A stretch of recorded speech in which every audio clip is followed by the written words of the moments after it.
விழுப்புரம் மாவட்டம் மேல்மலையனூர் அங்காளம்மன் கோயிலில் அமாவாசையையொட்டி நடைபெற்ற ஊஞ்சல் உற்சவத்தில் சமயபுர மாரியம்மன் அலங்காரத்தில் உற்சவர் அலங்கரிக்கப்பட்டு சிறப்பு பூஜை நடைபெற்றது.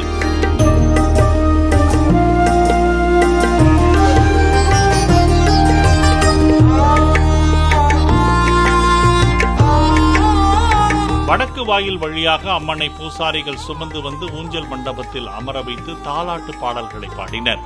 பக்தர்கள் தீபம் ஏந்தி கூட்டு வழிபாட்டில் ஈடுபட்டனர்.